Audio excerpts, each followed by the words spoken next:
What's up, everybody? All right, for those of you who don't know what we do here, we have this channel, Sports Talk Extra. We are not Tampa Bay fans. I'm not going to say, I'm not saying I don't like them. I'm not saying that at all. But here's what I am saying. We love football.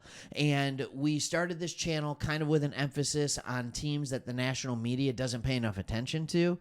And we just love covering football, and we like seeing kind of the news and the stories that I think it's hard. Most people don't talk about, and you're definitely not going to see it on Sports Center, all right, throughout the summer. And I think the Tampa Bay Buccaneers have found a very possible gem in their undrafted free agent class. I really do think that there's an opportunity for somebody to absolutely stand out on this team. And it is none other than linebacker Kalen DeLoach. And this is a guy who comes out of Florida. So in this video, I got a couple things for you.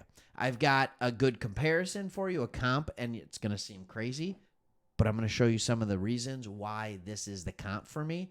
He is going to have to put on a little bit of weight still. All right. But I have a good comp for you based on scouting reports and things like that people are saying. And I'm going to talk about why I think this guy absolutely could be a fit for the Tampa Bay Buccaneers. But first, let's go to people who are even smarter than me. Because if you have been watching football for any amount of time, you know that every year a UDFA or two is going to make your team. They may have done that with their finds this year. Linebacker Kalen DeLoach is already getting national attention as a potential sleeper who could make an impact. We're hearing good things. And Ian Cummings out of Pro Football Network said this: Kalen DeLoach was an incredibly productive linebacker at the college level, but his lack of size could make it difficult for him to remain at that position in the NFL. His short area quickness and hip fluidity may limit his upside, but he flashed the coverage skills to succeed as a safety at the next level. All right, maybe. All right, Kalen DeLoach could be classified as a tweener, this muddying by his initial projection. The former Florida State standout has the instincts and coverage ability to wear multiple hats for the Tampa Bay Buccaneers head coach Todd Bowles. All right, Todd Bowles likes these guys that aren't necessarily the largest of linebackers, but are fast, that have that athletic ability. All right, so what does his athletic ability look like? Well, let's look at his RAS score. If you are not familiar with RAS, R-A-S, it stands for Relative Athletic Score. So he tested at the linebacker position, and he had a RAS of 5.92. I think if he had tested at the safety position, he may have been even higher. All right, I think that's very interesting to me, which means that he was in about the top third-ish, not quite, top 40%. All right, technically 41%. All right, so he was, this is a score from 1 to 10. If you're a 10, a straight 10 is the most athletic to ever test at the position. Here's where you see he struggles. He's small. He's 5'11". All right, he's 5'11", not 5'11 and 2/3, and he's 210 pounds. That is not big enough to play linebacker. You got to put in on at least 10 to 15 more pounds. His explosion grade was just okay. All right, his explosion grade, he didn't have a huge vertical, probably not needed. The broad jump is more of what I'm worried about, that explosion. All right, but his speed was elite.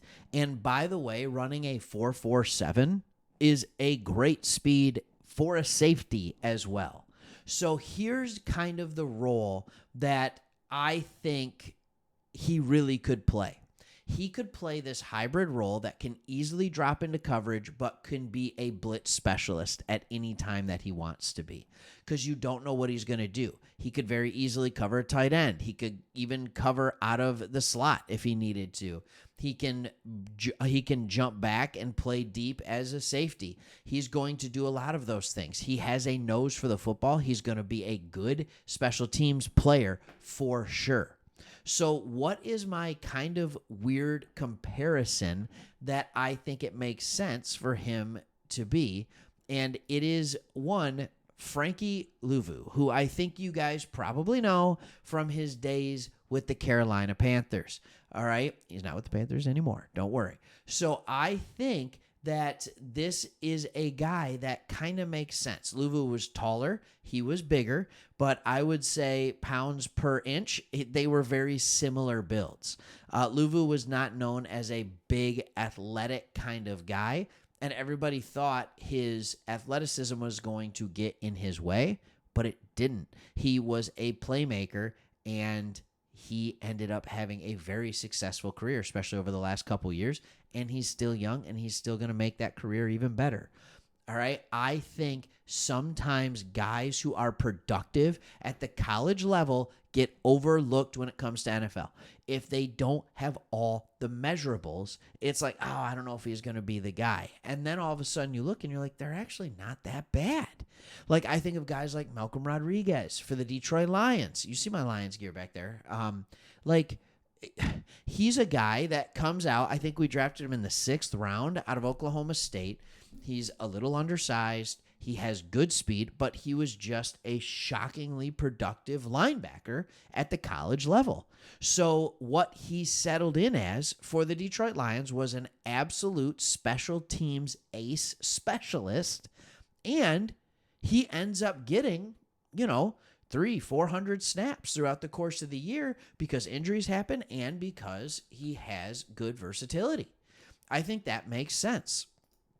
When I look at the Tampa Bay Buccaneers, we can look at it in two different ways.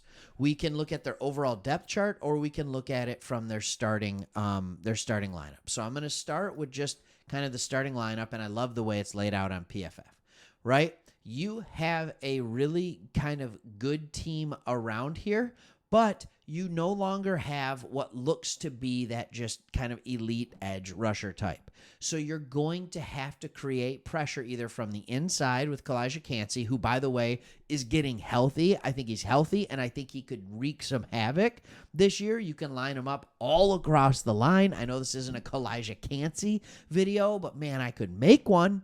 I could absolutely make one. So you can line him up all over the place.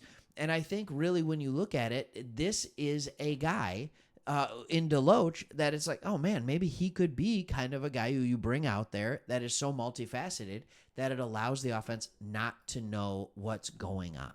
All right? They just won't know what's going on. So here you see him in the overall depth chart, and I don't see, other than the guys we know well, Levante David, right? I mean, he's been around.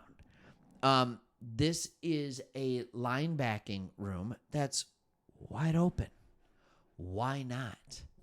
Why not? I think it absolutely makes sense. So this is the kind of stuff that we love talking about on here. If you don't want just the same old retread news that you're going to see everywhere else, we're going to talk about unique stuff. We're going to talk about some of your best players. We're going to talk about some of your worst players. We're going to talk about your good moves. You're going to talk about your bad moves. But if you love watching NFL football and you love hearing about it and you can't get enough of it, even over the summer, don't worry, we'll be going during the regular season too. But if you can't get enough of it, hit that subscribe button and join the Sports Talk Extra community. We'd love to have you. All right, thanks for watching. Hope to see you on the next one.